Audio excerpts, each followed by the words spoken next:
Hi friends, మీరు చూస్తున్నది world heritage site గా గుర్తించిన రామప్ప దేవాలయం. ఈ ఆలయం తెలంగాణ రాష్ట్రంలోని ములుగు జిల్లా పాలంపేట గ్రామంలో ఉంది. ఈ గుడికి రామప్ప అనే వ్యక్తి శిల్పి. అతని పేరు మీదనే ఈ ఆలయాన్ని పిలుస్తారు.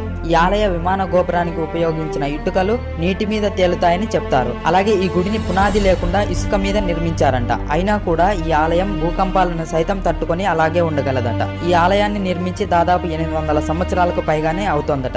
అయితే ఈ దేవాలయాన్ని కాకతీయుల కాలంలో చక్రవర్తి గణపతి దేవుని కాలానికి చెందిన రేచర్ల రుద్ర 1213 సంవత్సరంలో ఈ గుడికి నిర్మాణం ప్రారంభించారు. సుమారు 40 ఏళ్లు కష్టపడి ఈ ఆలయాన్ని నిర్మించారంట. ఈ గుడిలోని శిల్పాలని కొన్ని సాంస్కృతిక నృత్యాలను తెలిపేలా మలిచారంట. వేల సంవత్సరాల క్రితమే మన దేశంలో ఎంతో వైభవం ఉండేది అని చెప్పడానికి ఇవే సాక్ష్యాలుగా నిలిచాయి. ఇలాంటి ఎంతో వైభవం కలిగిన చారిత్రక కట్టడాలు మన దేశంలో ఎన్నో ఉన్నాయి. వాటన్నింటినీ మీ ముందుకు తీసుకురాబోతున్నా. ఇలాంటి మరిన్ని ఇంట్రెస్టింగ్ వీడియోస్ కోసం